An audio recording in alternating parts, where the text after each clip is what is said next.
Hey guys, I just wanted to do my review of DC's Legends of Tomorrow, Season 1, Episode 9, Left Behind. So, the episode starts off with continuing with it's like the ending of the last episode, Episode 8. Kronos attacks the Wave Rider. They can't attacks the Wave Rider, and he takes over the ship and takes over Gideon and overrides any of their commands. So it's what causes the ship to take off and leave Ray, Kendra, and Sarah behind. And Stein and Jax finally decide to say screw it and merge to become Firestorm in order to back up Captain Cold and Rip Hunter in trying to retake the bridge from Kronos. But they get there too late, and Rip has been knocked out, and Captain Cold's been taken captive by Kronos, and they take off on the jump ship. And because the ship has been sabotaged, and they can't go back to the exact point of time when the team was active, or else it would cause a paradox that would cause time to implode on itself. They're forced to free fall out of time and crash land in 1960. And between 1958 and 1960, Ray, Kendra, and Sarah are waiting out in the forest for the Wave Rider to come back. Sarah's like the first ready to give up. But they decide that they have to leave Harmony Bay, and so she hotwires a car, and the three of them take off to Hub City and get an apartment. And they're there for 10 weeks. They buy some furniture and food, and Ray's working on a time beacon to detect when the Wave Rider comes back, but Sarah just decides to abandon them and just decide to figure like they're probably they're probably dead, and she wants to go find somewhere where she belongs. And so 2 years have passed. Ray's is teaching at a local university, and one of his students just happens to be the father of Bill Gates. Kendra shows up to take them on a picnic and wants to propose and also destroy the time beacon, also deciding that there's no hope for the team coming back until the time beacon alerts them to the Wave Rider, landing in front of them to pick them up. Ray's disappointed because he's established a life there in the 50s and doesn't want to leave his friends and his job behind. And Kendra just says, "This is what we've been waiting for." And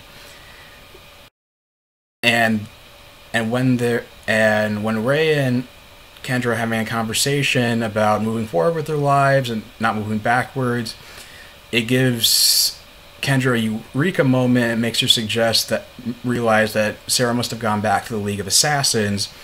And they check the League of Assassins shadow record and realize that she has basically re-enlisted the League of Assassins as her original alias, and has been training with Roz and the other League members. And Roz and Talia al Ghul, who's probably like a 9 or 10 at the time, was present there. And Roz says, "Keep an eye on this one. You'll learn much from her." So they traveled to Nanda Parbat in 1960.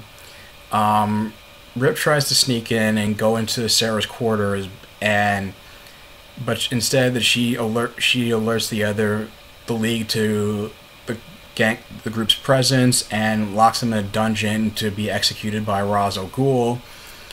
And Rip realizes that Sarah's going through what he calls a time drift, which is being in a foreign timeline for too long. She loses her former identity, which seemed like a kind of hokey concept for why she would kind of regress in her personality, or it just, I don't know, it just seemed like kind of a necessary time lingo to just justify why she's just gotten accustomed to life back in the past, but whatever, I'll bite. But then Kendra says that she and Ray have experiencing the same thing, which is why Ray was so used to life in the 50s, and why Kendra says that she's lost her memories of her past lives and why she hasn't been able to use her powers. And so Rip suggests that their only way out of this is to challenge Ross to a trial by combat, Except Rip doesn't anticipate that Roz, since he's the head, since the demon's head says he can choose whoever can fight on his behalf, and he chooses Sarah, and so Rip decides to get Kendra to fight on his behalf just because of their previous training session in episode 4, when he attempted to reach Sarah's humanity. That maybe this time around that she'll have success. So they duke it out. Kendra's able to get her wings and initially gain the advantage until Sarah stabs her in one of her wings, but Kendra's able to reach Sarah and reason with her before she delivers to killer blow.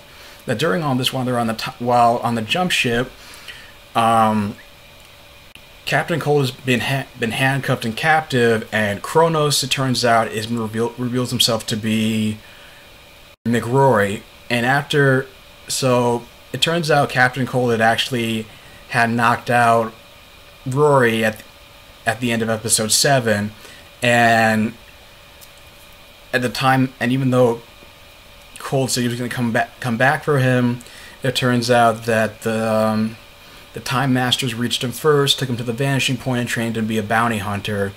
And he had plans to get revenge on his teammates. First, he said he wanted to go back to the present day and kill Lisa Snart. And because of the benefits of time travel, he wants to make Leonard Snart watch his sister die over and over again in different little mini time periods until he gets alerted to the team's presence in 1960 and decides to go after them first. And basically, he was able to mow his way through all the league members and basically gun everybody down in the main room where the Lazarus Pit and Roz is, and Roz reluctantly frees the teams just so they can take down Kronos, and they're about to kill him until after Leonard has to free himself by using his cold gun to freeze his hand off and shatter it to get free from the cuffs.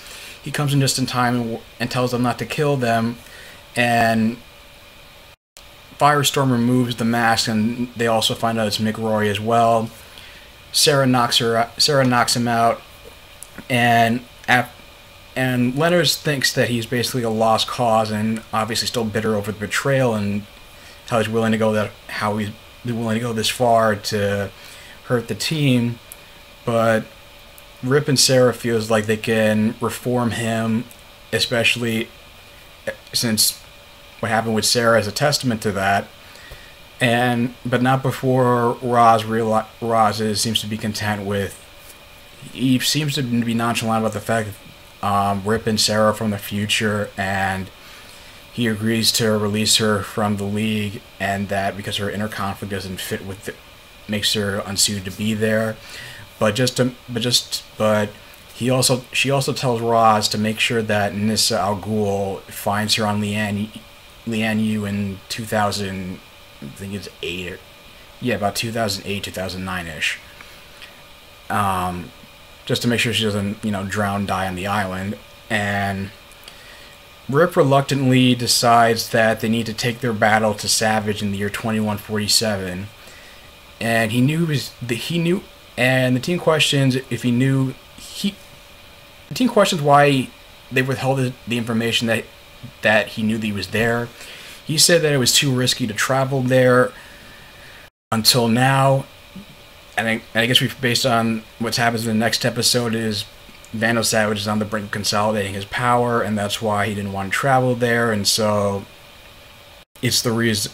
So apparently they're going to go to the future, and this is supposed to be the episode where Jewel State is supposed to guest star as Rachel Turner, who's a scientist and or an inventor and a descendant of one of the legends, I think, presumably Ray. So that's going to be a really fun episode, and I gotta say, tonight was probably my favorite episode of the show thus far. Just with the drama of being stuck in the past, the fact that, the show made me kind of hate Sarah's guts just because it's like, I feel like she was so pessimistic and so ready to give up on the team and the whole situation so quickly, which I was kind of surprised by.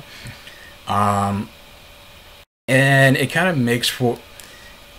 It's like, Sarah, it's almost like, Rory gave up on the team because Rory felt abandoned by by his team, so he kind of turned to the went further towards the dark side, and him joining the Time Masters, and Sarah rejoining the League of Assassins. So there was a nice little like parallel, and the drama between Rey wanting to propose to Kendra after living the past for 2 years and establishing this long-term relationship,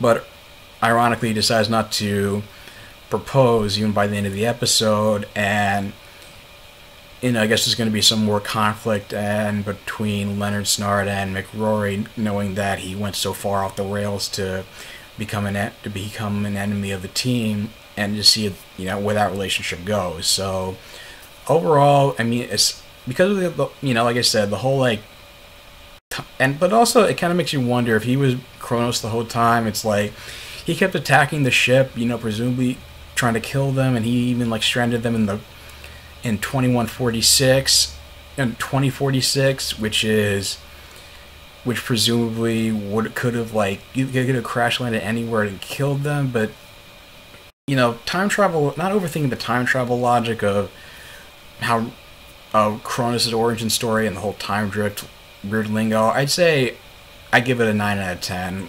Like I said, it was one of my favorite episodes. How do you guys feel about it? Leave your thoughts in the comments down below. If you like this video, like, share, and subscribe. I will talk to you guys soon, and stay tuned because I will be try to get more reviews of Daredevil, other episodes coming up throughout the next few days into early next week. So take care and have a good night, guys.